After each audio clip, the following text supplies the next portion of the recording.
Hey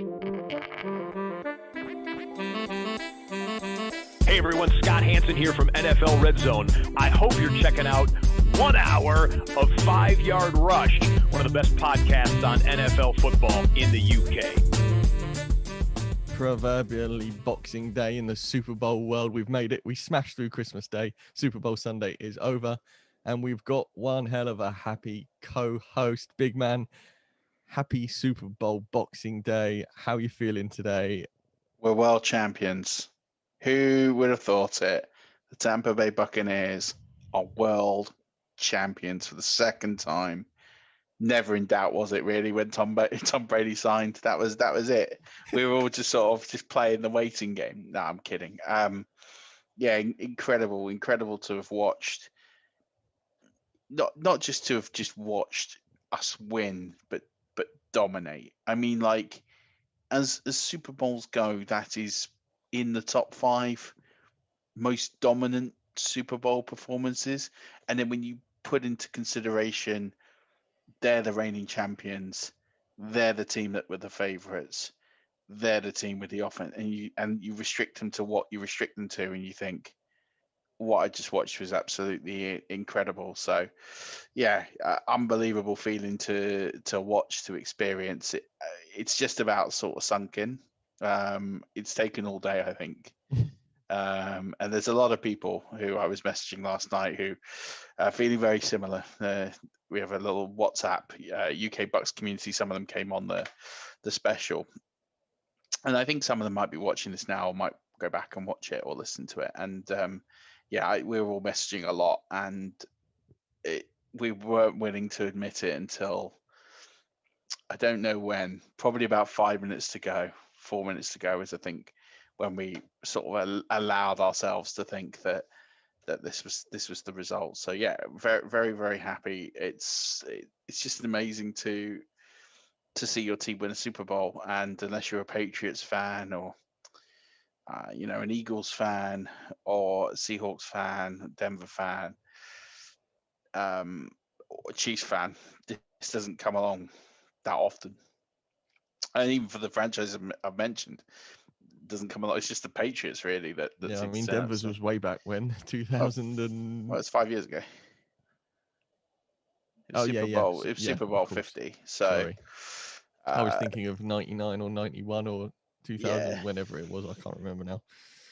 So yeah, it's just incredible to experience it, and who knows what happens next year. But I think we just take some time and enjoy the incredible ability to win a Super Bowl in the way that they won it. Yeah, I think it was 3 minutes 40 to go when you text me saying book it, and I'll hold my hands up. I had work super early this morning, so that is when I turned over. I thought I can catch the celebrations another day. This one's over. The Bucks have won it, so I turned off and went to bed at I think when three-ish, I don't know. It was early. Yeah, it was really just I think when it got to the point where it was still 3 scores, it was 5 minutes left. You knew we were going to have the ball once or twice more in that period as well. You kind of just got the impression that this was it. If they were going to do something, it was going to be in the first 5 minutes, 10 minutes of the half. And I think when we got to that stage with 5 minutes to go and they hadn't put points on the board, I was like, if they haven't done it by now, they're not going to put enough on in that period of time. Yeah. And that was the sort of point. And people were messaging like, congratulations, it's over. And I'm like, no, it's not over. I mean, I think back to when it was 28-9, and then Jensen throws one over Brady's head, and Brady has to land on the ball.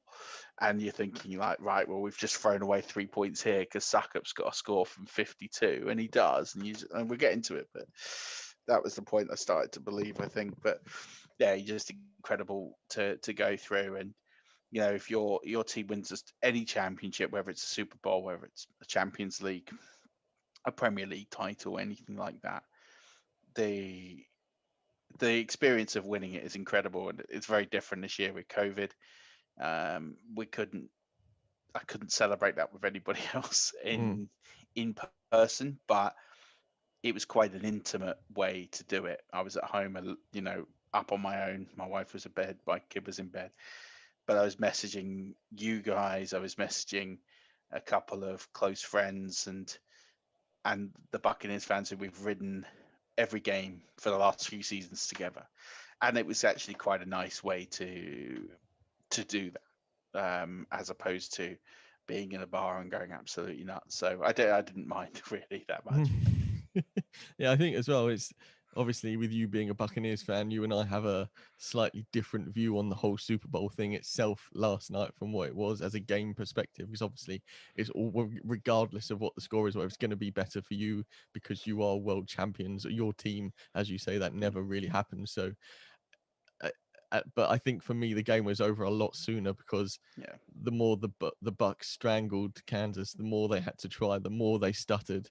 And I mean, I don't have the stat in front of me now, but I think Patrick Mahomes ran nearly for nearly 400 yards behind the It was line of over that. scrimmage. Yeah, he Yeah, so scrambled for 464 yards or something like that. which is just ridiculous. I mean, that stat alone is why they lost, because he had to be so mobile yesterday. And you're asking a guy who needs toe surgery after the season to run for his life on every single play. It got to the point where I'm thinking nothing's going to change here. They can't change anything enough to stop the Bucks ruling what they were doing. Yeah, And it got to the point where I just thought this one's over far before it was, because it was just so different on every phase of the game. The Chiefs on offense couldn't do anything because the Bucks D was so good. The Bucks offense is as good as it wasn't lights out, but the Chiefs defense made it almost like putty in their hands with the penalties and stuff. And then when they needed to, they scored. So it was just everything went the Buccaneers' way, and it was superb. Like to see Brady win another Lombardi, you get a championship. I was going to say ring, then you don't quite get one, but no. as a fan, you do. And yeah, I was happy either way, but I did want the Bucks to win. But as a neutral, it was much easier to see a Buccaneers win earlier out than you perhaps were for, for wanting Yeah, to say. and I think that's going to always be the case when it's your team there. I don't think you ever feel confident until it gets to the point where you think this one's done. Yeah, And yeah, I think that's true of any fan. It's a weird thing. People are asking me all week about, do I think we can do it? And I was quietly optimistic. I don't think I put any real major. Um, I don't think I put any like major like feelers that I didn't put exude any extreme confidence, but I was quietly confident, and I think a lot of it comes down to there was just so many similarities from when we did this in 2002, and I appreciate that's not a logical reason given the difference of personnel and coaches. Like everyone's different. There's no one that's the same. Literally, no one that's the same. But the point of this is when you win a championship, you just kind of know when you're seeing something. You just kind of know when you're seeing something break down in front of you. And I just knew they were getting better every week. I know Brady had a bit of a mare in the championship game with the 3 turnovers, but every week the Buccaneers just got a little bit better and a little bit better and a little bit better and it just like I didn't feel that with the Chiefs. I didn't look at the Chiefs and think this is a team I really fear, because they hadn't looked great all year. They weren't getting better. Yes, they had a great championship game, but they should have gone out when they played Cleveland. They won a lot of games by less than one score. I think it was 8 in a row. They won 8 in a row by one score, like 6 points or less. They weren't blowing teams out. When people go back, and people I think put Patrick Mahomes and the Chiefs on this pedestal, 14-2, absolutely deserved. But do I really think that they were as good as they were last year? I'm not so sure. I'm not so sure they were as good. And if you go back and you listen to people's commentary on the season and commentary on the Chiefs, the whole thing was we're just waiting for the Chiefs to click. We're waiting for the Chiefs to click. If you go back and listen to all of this, they didn't really. They had a couple of games. That first quarter against Tampa, electric, probably the best quarter any team has played. all season, but it's one quarter. And that's why I felt a bit confident. Is it didn't feel that the Chiefs were coming into this massively strong. They were obviously favourites and deserved to be, and I said that. They were, on paper, you could argue, the better team. But I didn't walk into this feeling this was insurmountable. This was a David and Goliath. No. And I think the bookmakers pretty similar. There's some people really shocked the Buccaneers won this, and I'm sitting there thinking, like, you haven't really watched the last few months. You kind of looked at that week 12 game and you didn't really look at the rest of it and go, because this result was kind of coming. It was. I don't think this is a shock at all. I don't think anyone. Maybe the manner of the victory and the size of margin is a shock, but the fact that they won it, nah, I don't think it's a big shock.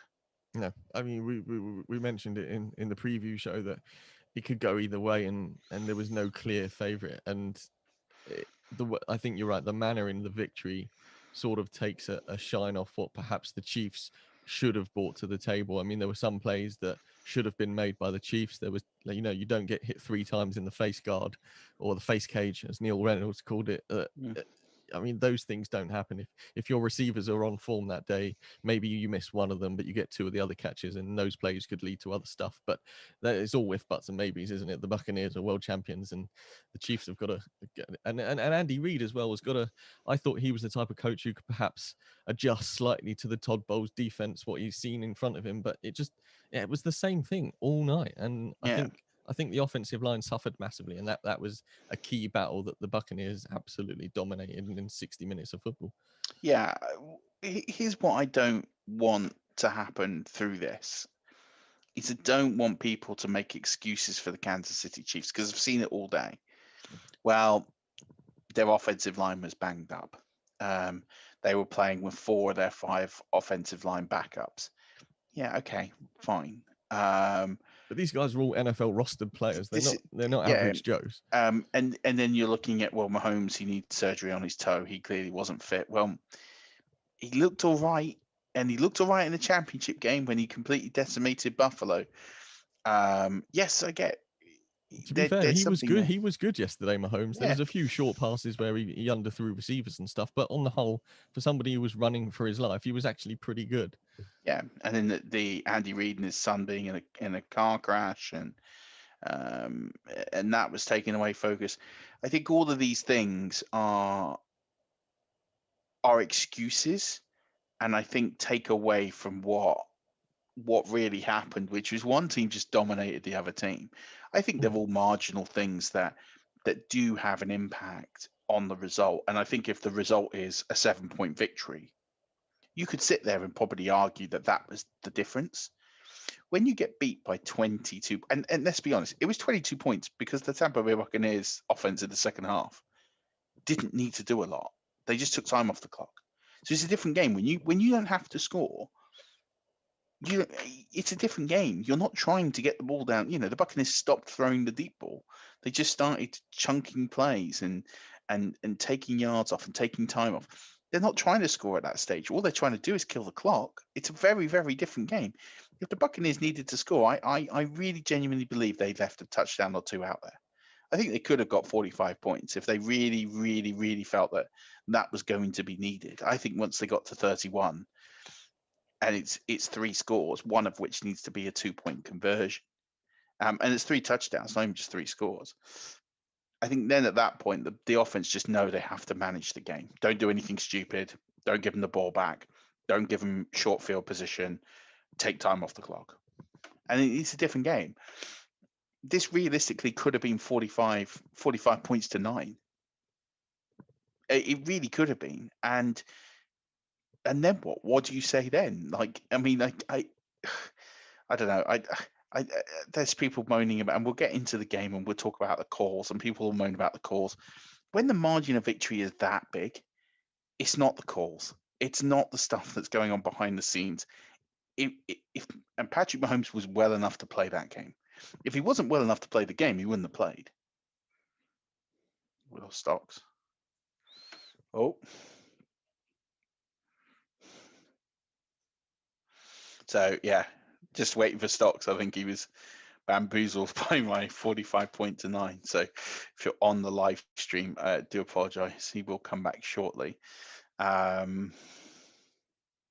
Yeah, and I think that's my point on it. Is I don't think you can blame the calls. I don't think you can blame the injuries. I don't think you can blame any of those things on the reasons why the Chiefs lost this game. I think they just got beaten, and it was as simple as that. They got beaten by a team who won all three phases of the game. They won the special teams, they won defense, they won offense, and it was great for me to see. And I know people will be disappointed with the fact it wasn't a spectacle, and I understand that. But I think when you see a sports team play to their absolute best and the absolute pinnacle, I think you've got to appreciate and enjoy that. And if you don't, I don't know really what else to say other than are you watching the right sport? Everyone moaned about the Patriots when they beat the Rams, and that was not overly fair. In fact, are we still recording? I don't think we're recording. Okay. Just talking to Lee's there. Well, Lee, you can chime in. You can keep me company. I feel like I'm just talking on my own here.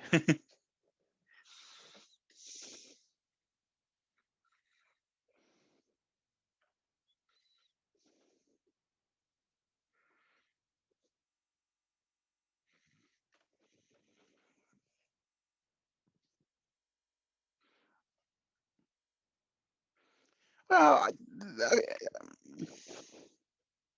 yeah. I was trying to explain that to someone who doesn't watch the game at load, and they said, "Well, that one on the PI on Evans in the end zone that leads to Antonio Brown getting the touchdown before halftime." That I can kind of see. I can kind of see where people are a bit annoyed by that, because it is marginal. Is he going to catch the ball? Is there a lot there? Look, it's 50-50 for me. I think it's 50-50. I think you could call it and you cannot call it.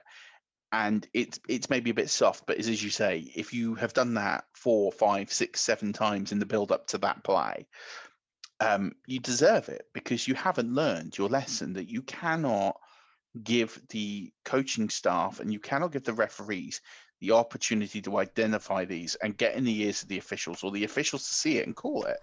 Because listen, it's clear as day to me, and we'll get into it, that the coaching staff of the Tampa Bay Buccaneers identified that this was going to happen, and they had a word with the officials. It's just clear as day, because they called everything, and whether you like it or not, they're fouls. People moaned about the PI. The one that I didn't get, I got the fact that people were moaned about the PI on Evans in the end zone.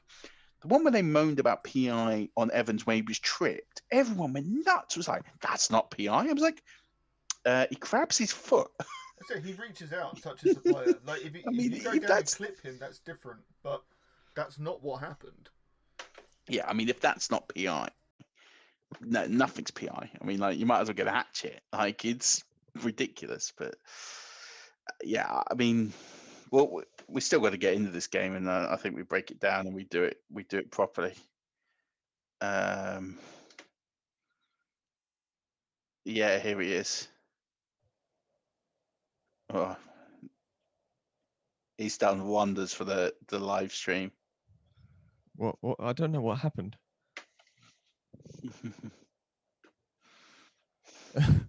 My Mac. Live TV, it's all gone wrong.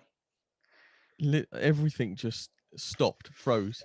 Yeah. Everything froze on the Mac. I couldn't move the cursor. I couldn't restart it. I've had to. It gives us an opportunity to reset the show, which is good. We've talked about Phil. We can now get slightly onto the show itself. Shit. Yeah, I was going to say. Hello. Please do not swear. Too late. Apologies. Not safe for work. But that won't be in the podcast. Get your kids to listen to the podcast. Actually, are we live? Hello. Okay. That was bizarre. But you've taken the images now, right? It's just a blue background on the live stream. Our audio. Audio's out. Hello, everyone. Apologies. Yeah. Apologies. Stocks ruins everything. Yeah. No, it's just one of those things. What's happened? But yeah, we were just talking about the fact that people were upset with the calls. We'll get into it all. But yeah, anyway, we've got a whole off season to enjoy now, and the Buccaneers will be picking 32 in the draft for the first time in their history. Why? What happened? I think it puts everything on the table. I think it literally puts everything on the table. I think every position is on the table until after free agency. When you're picking a 32, I legitimately think anything other than kicker is probably on the table, because I mean, like, I wasn't one for thinking let's take a quarterback in round 1, but then when you're looking at 32, you're thinking like, well, a 5-year option. Yeah, changes things. Yeah. Oh, we're back. Am I now live in the webs? Yeah. So let's get back into. We did have a bit of a show. We were going to do a bit of an intro, and I was going to talk about the week in the build up to this, because it was a bit of a strange week in general. We did our preview show that went out. It was phenomenal. The responses for that were brilliant. But you know, I got to this point on Saturday, and I messaged you guys, and I messaged our staff that I wasn't sure I wanted to do a show this week, because social media has been really, really cruel to us as individuals, to me personally, over the last few weeks. It's been pretty horrible, and I kind of suffered a little bit in silence, which is not a good thing to do. I kind of let a lot of it ride off, and I kind of tried to not let any of it bother me too much. And I don't think a lot of it probably did at first. But basically, over the last 3 weeks, myself personally, and then also this podcast, has been tagged with some pretty horrible things being said, such as I've personally been called moron, a stupid, evil, a hate preacher, which really didn't understand what that was. A few 4-letter swear words, disgusting, vile. We were called snakeskin oil, snakeskin oilman, salesman. Basically, like, we just sell.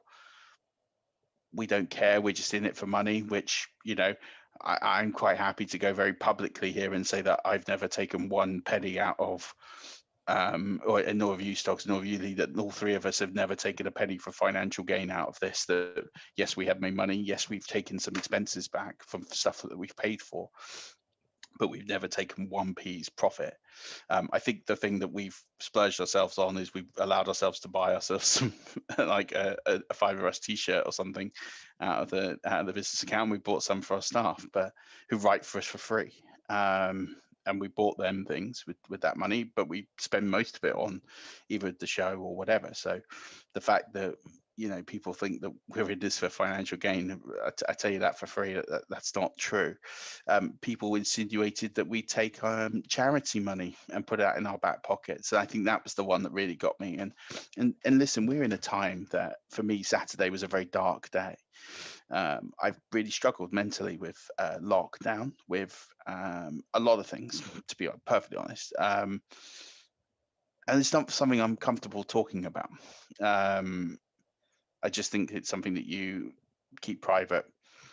You try and handle as best you can. And I felt quite ashamed at a lot of this. And there is still a bit of a stigma, and at least in my head, and I know that shouldn't be true. And there was just a lot of bullying. And I've been bullied a lot in my life for many different reasons. I just, and it's not just us. You know, you look at what's going on with Manchester United minority players. You look at today, Mike Dean, the football referee. And listen, I don't like Mike Dean. I don't think he's a very good referee. I don't think he should do his job. But to deliver death threats to him and his family for some decisions that he's made in a football game is just a little bit too far. And there is something going on in our society with regards to social media that people can just be anonymous and write pretty disgusting and horrible things to people who are just trying to either do their jobs or try and do good. We're just here to try and entertain people and talk about the things that we love. And to have the messages that have been sent to us and cause doubt and concern and smirch the name, for me, what upset me was the fact it came back on everyone else. What did we do to deserve such messages? We asked not to be tagged in a post that was promoting merchandise. It had the word please in it, and people can argue whether or not that was the right strategy or whatnot. Hindsight, probably should have sent a DM, but we didn't. At the end of the day, we just asked not to be tagged in merchandise posts, which I think is perfectly fair. If we've said that we don't want to, that's what caused a lot of this. So, and we've seen what's happened. There's been other examples. I'm not going to name other podcasts and things that people have done recently, but I really got to the point on Saturday where I messaged you both. I said, I just don't know if I want to do this week, or or for a few weeks. And I said, I just need some time away. I wrote in some groups. I mean, I got out of a lot of Facebook groups. I changed all my settings on Twitter so that people who don't follow me can't message or whatever. I changed a lot of things. And then some things happened over the last 48 hours that changed my mind. And a lot of people say, well, you won the Super Bowl and that's made you a lot happier. I'm not going to lie, a little bit of it is that, but actually there were two really big things. And the first one was the death of Chris Wesseling was the one that really was the first thing that kind of changed my mind. Now, I've met Chris. I met him very briefly at the Buccaneers Carolina game in 2019. For those of you who don't know, he hosted the Around the NFL podcast. If you haven't heard of that podcast and you're listening to this one, I mean, I guess kudos. But really, you should go and listen. In fact, I'm going to be really blunt and honest now and say they put an episode out today in memory and dedication of Wes. If you're listening to this on podcast, you haven't listened to the one on Wes, then just hit the pause button now on this podcast and go and listen to that one first, because it's an hour and 7 minutes long of just one of the most wonderful tributes to one of the most what seem to be really lovely blokes in this world. And I met him. He gave me some great advice about how to watch football and what to look for in certain things and some books to read and things like that. And he was really gracious with his time. But I've listened to him for a number of years. I know you have, Stocks. I know you do, Lee. I know a lot of our writers, know a lot of people listen to that podcast. It's the best podcast out there. It's what we all aspire to be. It's the Blue Ribbon podcast, really, a football podcast. It's the Blue Ribbon podcast. And that really hurt to see that. And it makes you think that, life is short, that we are all so vulnerable that we could all not be here next week. And this is a dark thing, and I'm not going to go into a big thing, but that was the first thing I was like, why would I not want to do the thing I love, which is talking here with you guys, especially you, Stocks. You're like my brother, who I love very much. And I was thinking, why am I denying myself something I absolutely love and want to do? Because some people who don't have the courage to either create themselves or try and pull down those that do, that kind of gave me a wake up call. And then the other was some great messages from people. I didn't tell many people about this. I told a couple, but not many. But we had some wonderful messages of support from people who had seen these posts and retaliated with their own positive posts of their own and defending the positions. And again, I kind of think, well, why would I stop myself from doing the thing I enjoy and let somebody who is anonymous behind a crappy handle win? I don't. It gave me the wake up call I needed. and then obviously you win the Super Bowl, and that kind of also perks your mood up a little bit because it takes you away. We're in a difficult time with lockdown. We've been locked down for the best part of a year. I know some people that weren't locked down for periods, whatever. I basically see it as if this is an 11-month lockdown that I've not seen family or close friends. I've seen you a couple of times, Stocks. I've not really seen anyone else. A couple of people, but I mean, I've not seen my mum. I've seen my mum once in 12 months, and not inside in a public setting. Not seen my sister in that time. I've not seen other loved ones, close friends. So um, I think a lot of it gets to it, and I think if you are feeling like that, whether it's trolls, whether it's people just criticizing, whether it's you feel trapped in your own home or you're trapped with lockdown, um, my DMs are open. Drop me a message. I just think talk at Murph_NFL.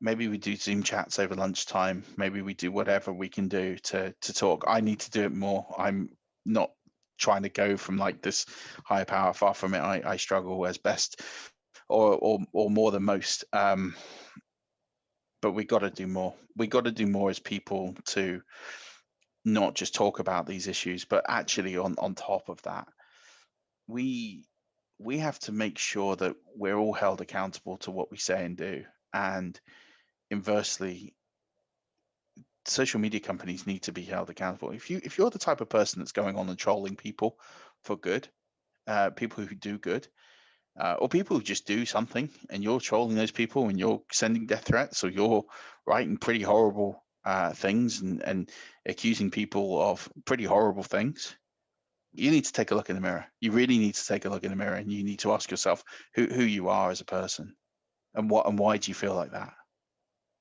Because why would you do that? Why would you message? Why would you put in a public forum that three people are stealing money from charities and people? Like, I mean, our charity competition last year, we didn't take a penny because we asked people to donate. We asked people to donate. We said to people, donate to whatever cause you want. This is an extraordinary year where a lot of charities are in effect. And we didn't even make it mandatory. We said, if you've got the money, donate, suggested amount, £10, $10. Send a screenshot, that'd be great. Let us know how much we kind of raised. But we didn't handle any of that money. We didn't put it in a bank account. We didn't take any money. We asked people to donate to a cause that they believed in, because charities suffered massively in 2020. This year, we've got a GoFundMe page that's on our pinned tweet. When no, I just, I'm not going to give the crap any more public airing than I have. This is more a message of, if you are being victimized on Twitter or any other social media platform, or you're just mentally struggling and you just need to talk, my DMs are open. You can drop me a DM. We can schedule a call. We can do a Zoom call. We all need to talk. And if you're struggling, it's okay to struggle. It's okay to not be okay, I think, is the big mantra here. And I think I think it is down to that mental health thing. As someone to accept it. Yeah. And again, Murph, I think you might have slightly timed out there internet wise, because I was talking and then you came in talking, but I was saying exactly the same thing as you. I think we need to, it doesn't matter who you are. If you want to talk, then we're available to talk. Even if you want to talk about something, like I'm quite good at listening. So if you want to come and talk to me about crocheting, or if you can teach me one thing in our conversation, or I can make you feel slightly better by being a bit of a goon, then hit me up, because I'm available for chat just as well as Murph is. I'm not on Twitter, but if you really want to talk to me, you can find me. I am out there. That's not a challenge, but it's just harder to find me than it is everybody else. But I think I mean, the thing with the Wes's passing that really got me was being a father of a young boy, especially. And I obviously Link's, and there'll be people around Link for the rest of his life who will tell him just how wonderful Chris really was. And Lakeisha would do the same. But I think as far as Chris was going, when I don't know how much he knew when he was passing or anything like that, but he's just going through his brain would have been the fact that he's leaving Link behind at such a young age, regardless of how he's what he's dealing with, and I think that that would be destroying in itself, and you can't imagine what that would be like in his situation. I know it would be crushing for me, it would be crushing for anybody who was leaving a young child behind. So I found that bit difficult in respects to young child being involved. Yeah, I couldn't agree more. And again, we're all three of us, Lee here, all three of us have children aged 2 or less, and I I put myself in that position and thought, wow, I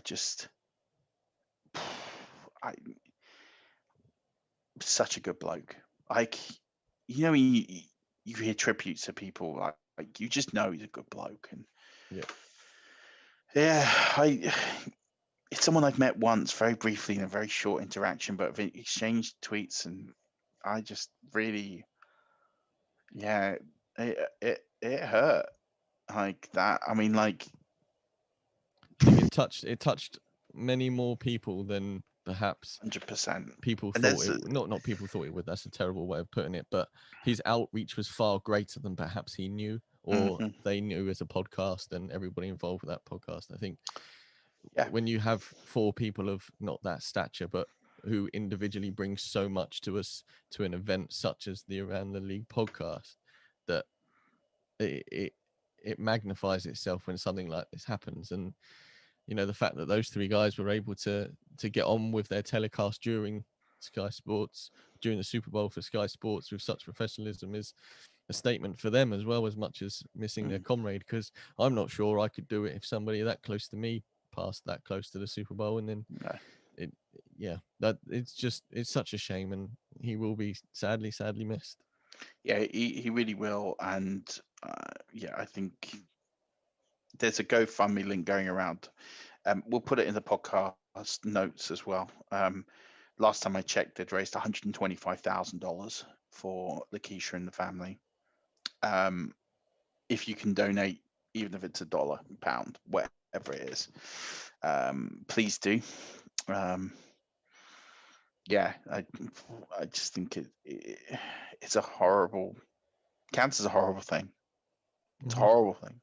I hope in our lifetime, and I think back to others who have died of cancer in this community. Steve Rains is one that pops back to me. That we're having a conversation about Steve Rains, and I'm talking to him about who taking N'Keal Harry in the draft, and we're playing in a fantasy league with him, and then 2-3 months later he's passed away, and you're just like, what? And he didn't know. It's not like he had cancer for years. It was just something that was found, diagnosed, and cancer's a horrible thing. I know Jack Humphrey. I think of everyone I know probably had of the Kickers Matters podcast probably had the worst 2020 of anyone I know, in terms of who he lost. There's people out there that have suffered a massive amount of losses, not just to cancer, but just losses in general. And if that's not a wake up call for people just to do better, just be better people. When you write a tweet, just think before you send it. Do I really want to send this? What's the repercussions of me sending this? What's that going to do? And you know what? Even if you send it, and even if it's wrong, just send an apology. Just apologize. I apologized to someone who I didn't think my tweet was massively offensive. They took offense to it. I apologized. It's okay. Mm-hmm. Sometimes things get taken the wrong way. It's binary text. The meaning and the spirit behind things can be taken all sorts of different ways. That's okay. But if someone feels bad because of what you wrote, apologize. Just say, I didn't mean it like that. I'm really, truly sorry you feel like that. But not in that sarcastic, I'm sorry you felt like that. But in that, I meant no offense. Did not mean it to be like that. I am sorry. I'll think better before, or I'll think more clearly before I send something, and think about all the repercussions of how that sends. People are going to make mistakes with tweets. People are going to send mistakes with messages. That's okay. Nobody's perfect. But when you hurt somebody, own up to it, apologize, move on. if you're one of those people who just do this for kicks or fun, or I don't know what fun there is in it, then I really hope that you can find yourself again. I hope you can find yourself as a person, and I hope that you can talk to somebody about why you feel the need to do that. And I hope that you can. I hope you can. I don't know. Learn to look. I don't know why people would do it. So I'm not going to sit and say you need to reach a certain outcome. But anyway, enough about that. I wanted to say that because I very nearly didn't want to do. Well, I didn't on Saturday. I didn't want to do this show, regardless of the outcome. I didn't want to do it because I just thought, I don't know if this is worth it, and that's not the right attitude to have. And that's something I need to be better at. But anyway, we had a great game yesterday. Not for everybody. I know some people didn't. Let's break it down really, really quickly and talk about the game itself. And I think the fitting thing for me is to talk about the we did the build up to death, but I don't know. Did any of you watch any of the pre-game? So I only watched from 11. So no, 11 was it 11? Yeah. So obviously I slept before because I had work. So I slept before, watched it, and then went back to bed. So I only watched probably 35-40 minutes of pre-game. So I didn't see much. So I watched the NFL Network coverage of it, and I had to turn it off. Now, I get the fact that it's the Super Bowl. It's the biggest event of the year, especially for NFL Network. And I get the fact that they're trying to make it as normal as possible. Where I got really awkward with it was there was a few things. First of all, they did an interview with Rich Eisen and Cynthia Freeland, and she was going through some game picks of like expected outcomes of the game, right? On will Travis Kelce get over 100 yards, or will Rob Gronkowski be a factor in this game, right? All these sorts of things. But she was a hologram. So Rich Eisen interviewing a hologram, and it was like timed it was either timed scripts between the two, or it was a live interview in which they just superimposed her in the stadium. Wow. It was very weird. Like we've been on Zoom for a year almost. You can do a Zoom call. I'm not going to think any less of NFL Network for doing a Zoom call in that scenario. I don't know. Maybe I'm not the target audience, but I just thought that was weird. And then the really weird one is they got an interviewer to interview Tom Brady's parents. And again, this interview is clearly conducted over Zoom, but what they've done is they've made it look like the reporter is in Tom Brady's parents' house. So they've got her sat in a room facing the camera with like all the decoration behind, and you've got the parents sitting at the table. It's very weird. And I was just like, there's just no need to make it look like she's in the room. Just like, again, make it a Zoom call. I don't care, whatever. It just was weird.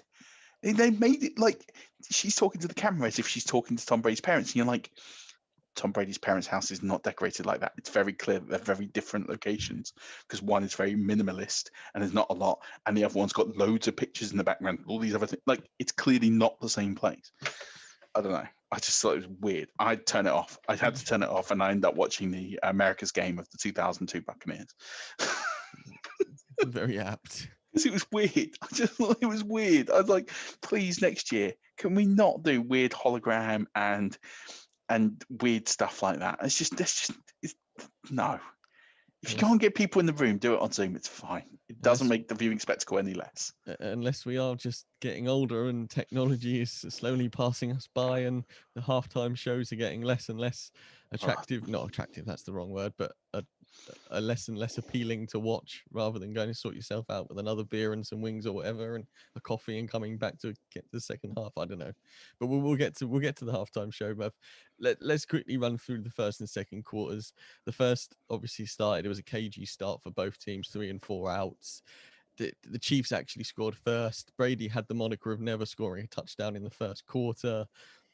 Didn't have long on the clock, but managed to race up and score. And then Gronk scored a touchdown. Mahomes was limited to just 9 passing yards in the first quarter. It was dink and dunk the first 15 minutes. Yeah, I think it's an interesting first quarter. You know, I thought they'd come out firing. Brady's been in Super Bowls before.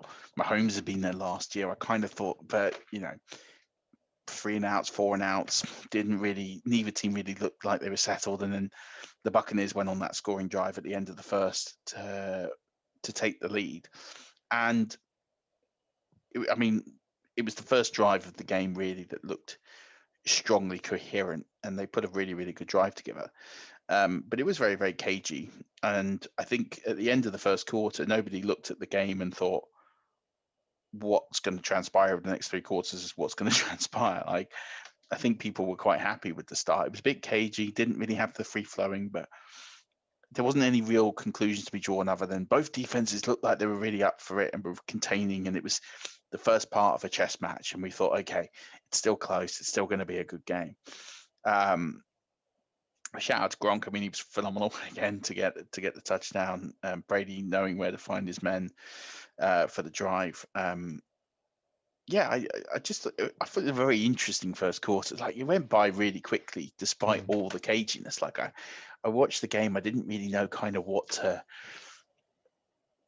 take out of it other than this should be a good game. Yeah. There's not much really to say. I thought that the Buccaneers got to Mahomes. They put pressure on. They forced him to escape. He was escaping very well in the beginning. I thought that the way that they took Tyreek Hill out of the game in the first quarter was massive. Overall, it was again kind of. But then they got to Brady. They caused pressure. Kansas City Chiefs. There wasn't really a big play in that until sort of that last drive of the quarter. But yeah, it was a cagey first quarter. But the Buccaneers got their act together first and got the first meaningful points of the game.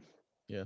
And then we thought, well, I thought Patrick Mahomes and the Chiefs would come right back at the Buccaneers and level things up and make it close again, and it was going to be the dogfight that we all hoped. But the Buccaneers, they forced great field position twice. They then got stood up on the 1-yard line. I mean, they couldn't get into the end zone. The Chiefs did really well there, stopping the touchdown run. Then the Chiefs had to settle for field goal, and then the Buccaneers did it again towards the end of the first half. The Chiefs turned it over, and there was just 2 penalties that meant the Buccaners were on their way. The Chiefs got a turnover, but it was taken back because of the penalties. Oh yeah. The holding that was, I can't remember who it was now. It was the holding by Tyrann Mathieu. Yeah, I was confusing it with one. Oh no, he caught the ball, so it was. It was a Tre'Davious Ward on Mike Evans. Yeah, and then obviously, I mean, they stopped the Buccaneers twice on that drive. So the first one was, the first was obviously the interception, which then got taken straight off because of the hold, and then the second was they jumped offside on the field goal. The Bucs scored a field goal on that drive. It was 4th and 5. Bucs, Sucker puts it straight through the upright. It's 17 points to 6, and then they jump offside. It's exactly 5 yards. Buccaneers get the first down and continue the drive. You can't make silly. And then you got the PI in there. The Chiefs calling timeout on 3rd and 2. I mean, there's just so many different errors. The Chiefs defense in that, there was about a 5-6 minute spell where they just made a lot of errors, enough errors to lose a game. I mean, at halftime, they were the most penalized team in the history of the Super Bowl. At halftime. Oh, that's going to take some beating going forward, isn't it? Yeah, I mean, they didn't give away too many in the second half, but wow, I mean, they really, really, and this is the point where people will talk about some of the calls. I thought the only one was the PI in the end zone was 50-50. I thought the rest you couldn't really argue them. And again, it looked like Arians and Bowles and everyone had talked to the officials in their meetings and said, they're bitey, they're going to grab on runs, they're going to grab our receivers, just keep an eye on that, they're going to grab the receivers. And it was very clear that the officials knew what to look for. And then what was silly was they kept doing it. You get penalized once or twice and you think, well, okay, fine, we've got to adjust our game plan.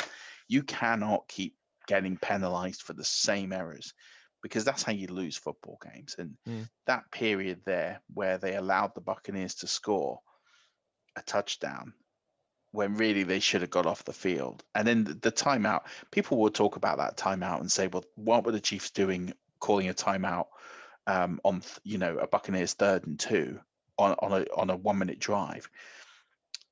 At the end of the day, they're trying to get the ball back. They're clearly not performing, and they're trying to get an extra possession. I 100% get the logic on it, and I think it's the right call, because when you haven't got anything going for you, you need to try and do something different. Doing the same thing isn't working. You're trying to be aggressive. You're backing your defense to get a stop on 3rd and 2. It doesn't work. It costs you a touchdown. It's a fine margin. That's a Super Bowl. It's the same reason that the Buccaneers went for it on 4th and 1 instead of kicking a field goal. Kicking a field goal is the easy decision, right? It's the easy line when you take the 3 points. Buccaneers went for it. If they'd lost the game by 3 points, I guarantee you everyone would have looked at that call in the second quarter and gone, well, that was too aggressive. Yeah. But that's the game. You've got to play the win. The Chiefs played the win. That decision was not a bad decision. It didn't work out, but it wasn't a bad decision. As we're talking ball so fluently, Murph will skirt over the halftime show and we'll come back. Moving into the third quarter, the Chiefs scored first, but it was another field goal, which would end up being the final score of the game. It was at that point I messaged you saying this, something along the lines of, this is, this one's looking pretty good. And then obviously podcast favorite, Noodle Legs himself, playoff Lenny. He's definitely resurrected himself in the eyes of Murph right now. I don't know how that will come next year, but I mean, the Chiefs continue to let Patrick Mahomes be chased all over the field. The Bucs were just an absolute pressure cooker. It was unbelievable. You see some of their plays and their formations and stuff along the line. You think, no wonder they get to people. You can't cover that when they know almost know what teams are running, and you've just stunts and blocks, and it was superb to watch, really. And then obviously Ryan Suckup does what he's been doing all season, straight through the middle, like plum. Yeah, but not from 52. He hasn't. That's true. My word, when he kicked it from 52, I was like, I think we're gonna win this game. I was like 52. I was like, this is Ryan Suckup.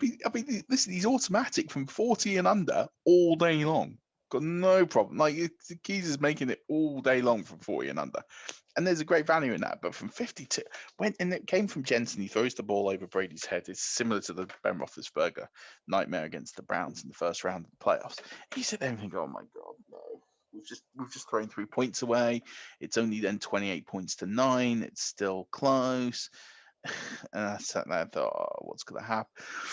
And then Suckup drills it from 52. And I thought, wow, if he's drilling 52, I mean, his career long's 54. It's not exactly... It's not and 60s. We talked about Tampa as well being a difficult place to kick. Well, everyone made their kicks. There was no missed kicks in that game, other than the punter had an absolute nightmare. Tommy Townsend, I mean, he's a rookie, bless him. His first punt that got called back was really good, and then it was holding on that punt, and they moved it back, and then he duffed it. So I guess that was a pressure situation that got to him there, but. Yeah, I mean, that's what it was. And then the turnover, I mean, it's unlucky from Holmes that gets called interception. It's tipped. And that's then part and parcel of playing quarterback. If you throw the ball and it's tipped, it's an INT. But yeah, it wasn't on him. It's tipped by the Buccaneers defense, and Anton Winfield Jr. comes back with the ball. And I mean, it's an incredible reaction play. And that started to, I think at that point, people were starting to think, okay, this game's done. When you start getting the turnovers, I mean, yeah. But I thought what was interesting in that third quarter was you thought the Chiefs were going to have to come out at halftime. They were getting the ball. They're going to make a statement drive. And okay, they get points. Fair enough, they get points. And you think, fine. But you thought they're going to make a statement drive, and they don't. And you sit there thinking, like, you're waiting. And this is where Shaq Barrett was incredible in that second half. JPP, Levante David, Devin White, Sean Murphy Bunting, all those guys were just incredible in that first half, in that third quarter, because it would have been so easy to let the Chiefs score.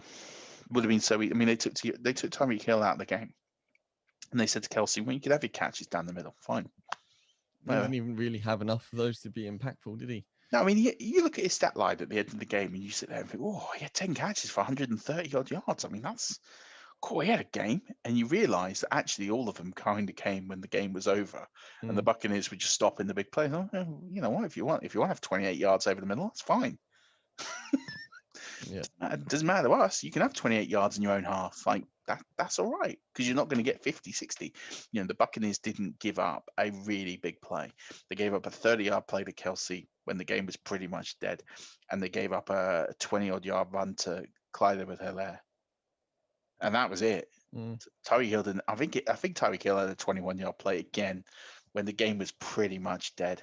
There was a lot of garbage time yards that kind of got tacked on there, but when the game was in balance, there weren't big plays. No. Where the big plays were being made by the Buccaneers. Receivers Mike Evans made a big play. Antonio Brown made a big play. Gronk made a big play. Playoff Lenny made a big play. They were the ones making Lenny. the There's no playoff way Lenny. his moniker is not changing from Noodle Legs to Playoff Lenny. I just will He's not playoff allow Lenny now. He's got a ring. And then we'll talk about the fourth quarter because there were no points in the fourth quarter. And this is my point where I said about this could have been 45-9. The Buccaneers decided that they weren't in need of scoring any more points. They got 31, and they just took the game away from the Chiefs. They just ran the ball. They ran it hard. They tired that team out. And then what they were doing is they were punting them back inside their own 8, their own 7. You know, they just made them work the whole field. It was like, you can have a first down. You can have another first down. Don't worry about it. What's that? You want first down? You can have a first down. That's fine. You get a first down. You get a first down. But then when it got to the 40-yard line, 30-yard line, they couldn't do it. Yeah. I mean, how many Chiefs drives ended up in the red zone? 2? I think it was 2, maybe 3 if one of the field goals was. But I mean, they didn't make many trips down the red zone. They were really good in their own half.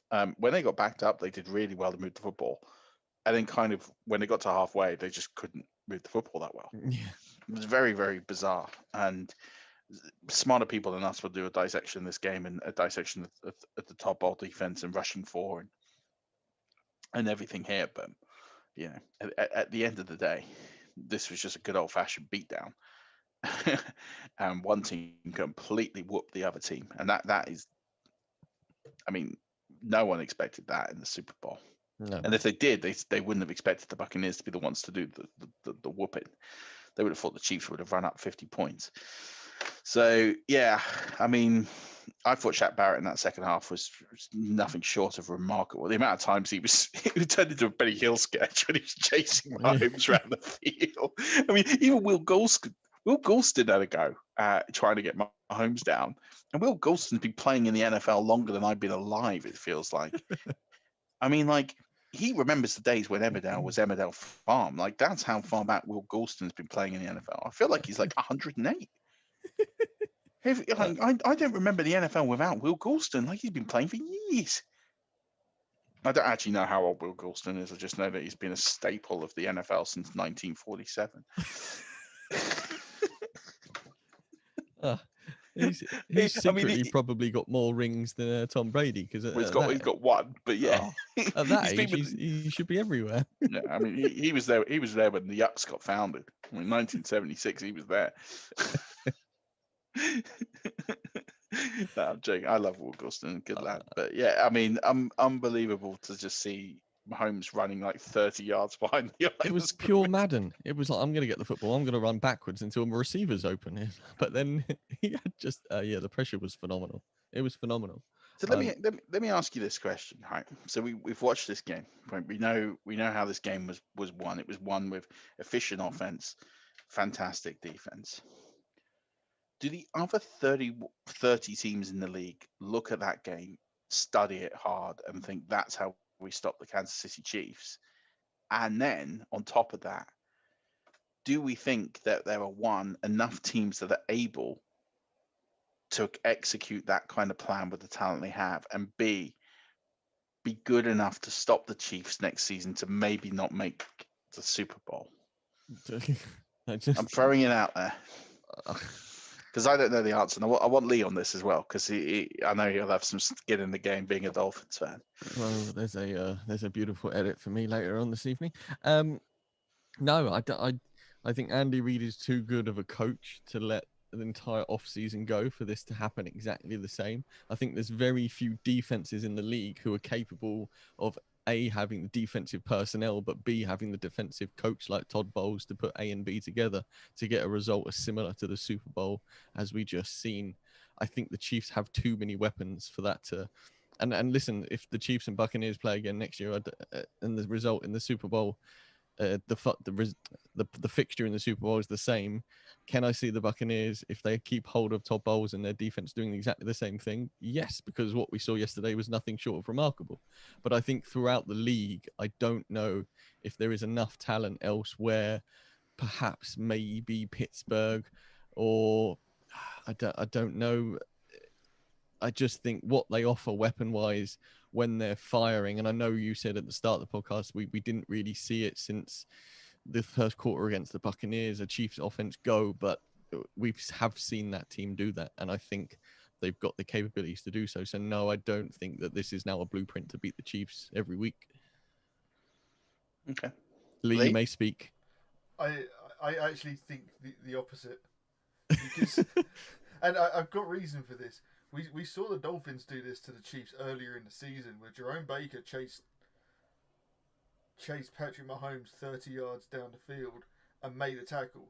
I think the trick to it is you don't want Vita Vea breaking through and chasing him, because he's going to make Vita Vea look silly. Vita Vea is a great player. It's a wrong matchup. You want speed guys, because Patrick Mahomes loves to just, if it's not there, just fall deeper and deeper and deeper. If you've got speed guys who can at least stop him setting his feet, there is a blueprint there to actually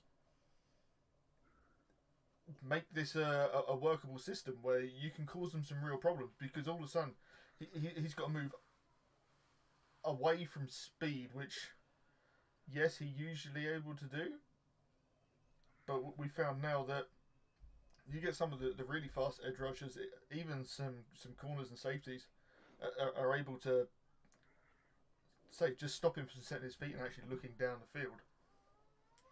Yeah, maybe you're right. Maybe safeties and corner blitzes are the way to get to Mahomes with the speed. But yeah, all right. I like it. I like the fact that we're split down the middle so far, and one of us will be either right or wrong next year. I think it's definitely interesting to see, if nothing else. It's that there's something for teams to try. If they figure it out, great, fine. It was great to see a corner blitz yesterday, I'll tell you that. I mean, it was great to watch Sean Murphy-Bunting come off that corner and have a go. I thought, I said this in the preview show. I can't remember who I said it to, and I think I said this on TalkSport. That Todd Bowles is going to have to do things that he has not done all season, and he did that. I looked at the game plans and I thought, the Chiefs tried to do what they do best. The Buccaneers tried to do something different. And if I had to explain this game to anybody, that is how I would explain it. We saw things from the Buccaneers that we just haven't seen, especially from the defense. The offense was pretty efficient. And I mean, I still can't believe that Playoff Lenny has wheels. We've waited 5 years. We've waited 5 years to see him have wheels. I mean, he's quick. He went in untouched into the end zone. I mean, like in the NFL, in the Super Bowl, he's gone in untouched. That kid has wheels. Yeah, but that is purely because he has been in the air dryer for a week and those noodles stiffened up a little. But trust me, noodle legs will be back. Yeah, he will be back. He looks like he's going to be a Buccaneer. Until Najee Harris proves otherwise. I mean, here's a question, right? So we're 24 hours from the game, not even that. What does this mean for both teams for next year? And what do both teams need to do to either get back here or change the outcome, or win or repeat? Oh man, what a question! It's also 24 hours since I had very little sleep, and try and work that one out is difficult. I mean, I've had 2 hours sleep. I'm with you. I mean, for the Buccaneers, Tom Brady himself has said he thinks next season will be better. So I think from a Buccaneers perspective, I don't know what their free agency situation is like or who they're set to lose, if anybody. But maybe the Buccaneers just continue on this trend and we see the next year the Buccaneers are exactly the same. And I think for the Chiefs, they need to. The Buccaneers game on Sunday was built on defense and let Tom Brady and the War Machine do what they had to do. And I think the Chiefs, their War Machine was completely hampered by defensive frailties and having absolutely, you said it best yesterday, Murph. You said they've just got, and the word's gone. You said they've got no, help me out here, I'm dying on a river on my own. I don't even remember the word now. I don't know what you mean. They got no what? They got no discipline. You said they've got no discipline, no and discipline. I think they need to have a long, hard look at perhaps that side of the ball in what they need to do personnel-wise to perhaps get something a bit more solid in the defense as a leader. I mean, I don't know. I think what we've seen from the Chiefs offensive-wise and what Andy Reid's capable of doing to a playbook, I think they're okay on offense. I think the defense needs a little look at to be able to keep them in games if the offense doesn't work. I think the Chiefs linebacker core is suspect. I think that for me is the difference in the two teams massively. I mean, you've got on one side you've got Devin White and Levante David who played their socks off, and on the other side you've got undersized, fairly league average linebacker play. And so what that meant was when the Buccaneers could just do what they needed to do on offense because there was always someone available or open because the linebackers weren't quick enough. They weren't big enough to make the plays. Playoff Lenny ran over them. I mean, he ran over them 3-4 times. He knocked them over like they were dominoes. Like, when was the last time you saw Devin White or Levante David get absolutely decimated? It just doesn't happen. I think they need to go and get some linebackers. I think they need to get better O-line depth, clearly. I think they're the key areas for the Chiefs to do anything. So, given the fact that they're now picking at 31 and linebacker is, let's say, their biggest need for fresh young talent, do we think they move back into they move up in the first round to get somebody if that's what they need? I don't think they move up. If anything, they move back and get extra pieces. That makes sense. I mean, listen, you're not really picking that many linebackers in the first round. There aren't that many linebackers that go in the first round. They're elite talent. I mean, listen, Bush and White went 2 years ago. Patrick Queen went last year. There's not that many linebackers that go. You can get perfectly good and not just adequate, but better than above average players at linebacker at 31, or you can go in round 2 and you can pick guys. It's not really a position that people overly draft high. I need to, unless they're a big player like Devin White at 5. But Devin White went up 5. Like, the Chiefs aren't going from 31 to 5. And I don't think that there is a linebacker in this class that is at that elite level that a Devin White, a Devin Bush is. I haven't yet to go through them all and do a thorough analysis, so don't hold me to that take. But for my initial thought process, I'm not seeing an elite linebacker play. I think draft. Michael Parsons might have something to say about that moniker, but maybe, but I mean, and I need to go and watch some more Michael Parsons tape. But at the end of the day, I'm not convinced Michael Parsons is a top 10 player in this draft class. So then I sit there and think, if he's not, well, we'll wait and see. I think at the end of the day, it's interesting. And you asked the question about the Buccaneers and free agency. They got a few guys. Chris Godwin, Shank Barrett, who's on the tag this year, Levante David. They could move on from Donovan Smith if they wanted to. They've got Playoff Lenny, they've got Antonio Brown, they've got Gronk. There's quite a few guys. Mike Evans has already said that he'll take a pay cut to pay these guys. I think Chris Godwin gets done. I think Shaq Barrett gets done. I think Levante David gets done. I think those guys, absolutely no doubt in my mind that those three guys remain, because Levante David has been a Buck his whole career, and you're not going to bail just because you've just won a ring. You know, he's been paid a lot of money in his career, and rightfully so. I think he'll take a below market deal to stay. I think Chris Godwin will either play on the tag or they'll do a deal. And I think Shaq Barrett will get a deal that he's very happy with. He couldn't quite get done last year. I hear that COVID was a big part of that. We'll see what happens this year. Then the questions come on AB, playoff Lenny, Gronk. If Gronk wants to play, he's back. They pay him whatever he wants to get paid to be back. He's not going to ask for silly money. He's not going to want a long-term deal. It's just whether he wants to come back. You know, he's come back. He's won a ring. I mean, his life's pretty good. He can do what he wants. AB, that's an interesting one. I really don't know. There's a part of me that thinks that he could come back, and then there's a part of me that thinks that his ego could easily stand in the way of him coming back, because he could want a stupid deal because he's won a ring. Yeah. Playoff Lenny, I think it depends on how much money. I think if he's smart, if he's smart, he says, I'll take a $1 million, $2 million deal. Then we go and win another ring. Oh, noodles. Because I think if he wants big money, no one's going to pay him it.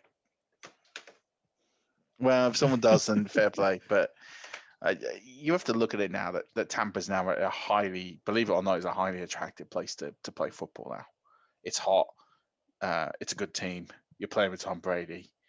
I mean, whoever leaves of AB, and it's going to be, I said those three, and they can move on from Donovan Smith if they need to and draft a tackle to, because he's being paid a lot of money next year. They could keep him. That could go either way. He's going to get paid like $14-15 million next year, and is he worth that? Probably not. So whoever they don't sign out of those guys, whether it's AB or playoff Lenny or whoever it is, the free agency market will be there for them to get who they need to get to replace those guys.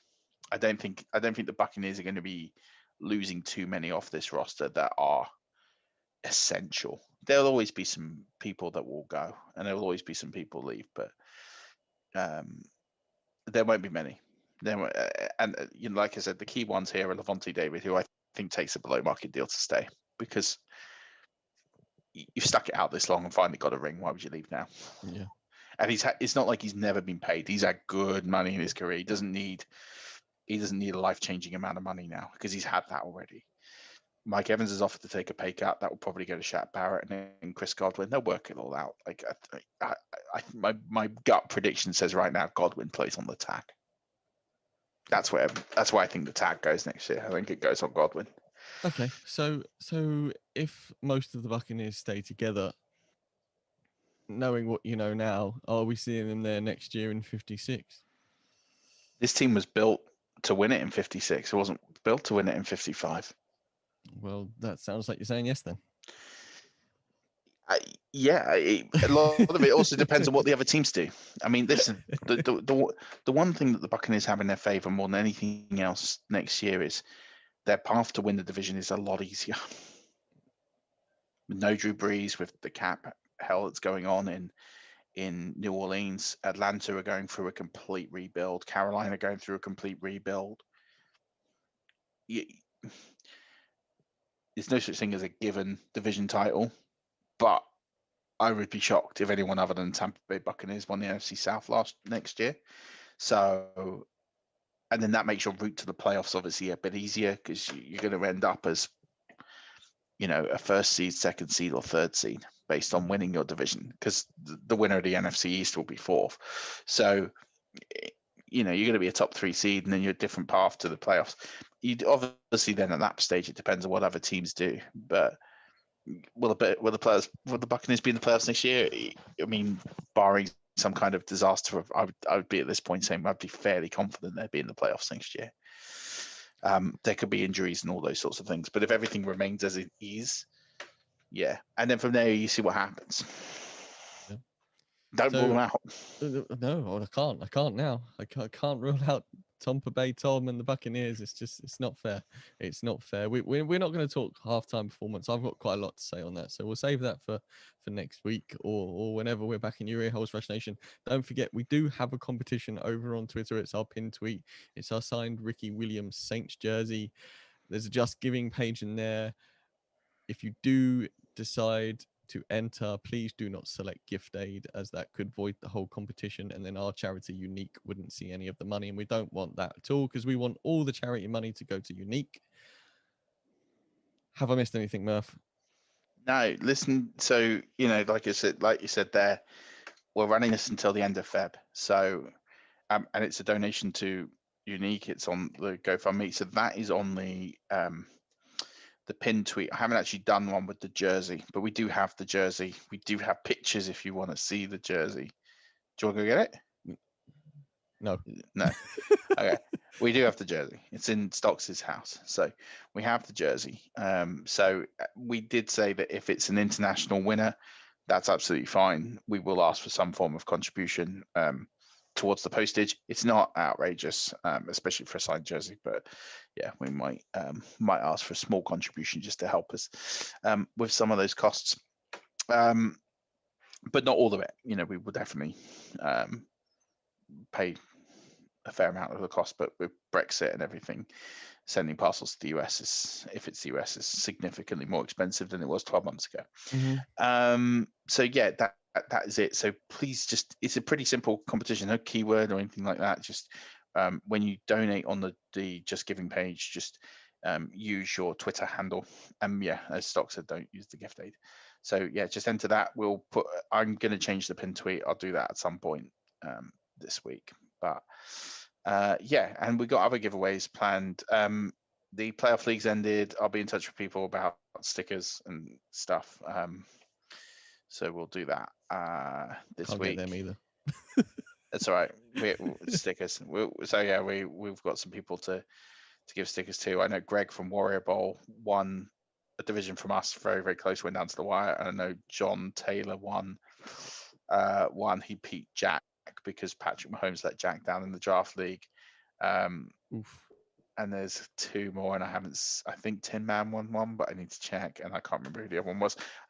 But I will get into that over the next sort of 24, 48 hours. So we'll reach out, we'll get stuff, and we'll sort it all out.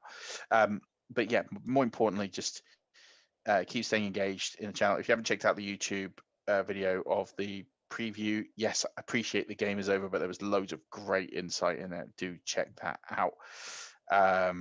And there's almost 5 hours of us in there, so yeah, you come for the good stuff, and there's almost a day's work in there if you're skiving. So stick that on. And do you know what? If nothing else, the single most request guest we get every time is Joe Pisapia. He's on it, and that was a great chat. Yeah, and our boy Lee did an absolutely smashing job with the intro and the introductory slides and making it look fantastic, as he Really always did. does. And there Incredible. he is. You've heard him today when my gremlins took over. He's behind the glass making this thing run on steam, coal, or biofuels, whatever it is that he uses to get this thing out. So we massively appreciate you, mate. Murph, congratulations on being part of the World Championship train, my friend. Enjoy the ride that you are currently on. I was going to say, at least people know that I've not, like, if you've been listening to us since the beginning or since I joined, I've been on the Buccaneers train for a while. I mean, I've been on the train for 20 plus years, but in case people go, oh no, you swapped because of Tom Brady. No, I mean, you can listen to the games Go back, it's on record. 18 months ago, there was no Tom Brady in Tampa, and Murph was still there in his Buccaneers stuff. Yeah. Yeah, what can I say? So it's great. And I have Super Bowl programs from both games now, even though I didn't go to this one. But yeah, loads of cool stuff we're going to do in the off season. We're going to do into a lot of it. We're going to do a review of the season because I really enjoyed that part of the show. I know you did too, and we did it last week, Stocks and Lee, and go through some of the stuff we missed because I guarantee it's loads. But every time we talk about it, there's more. But just to everyone who's listened to us and over the past week who's engaged, thank you so much. Love this show. Keep doing what you're doing. Keep doing what you're doing. Rush Nation, I'm going to leave it here by saying if you do want to chat with any one of the 5 Yard crew, reach out. We got your back. Just come for a cup of tea if that's what you want, obviously via Zoom or hologram, depending on how I'm feeling on the day. But Rush Nation, until next time, enjoy the Super Bowl replays. We're out of here. Keep rushing.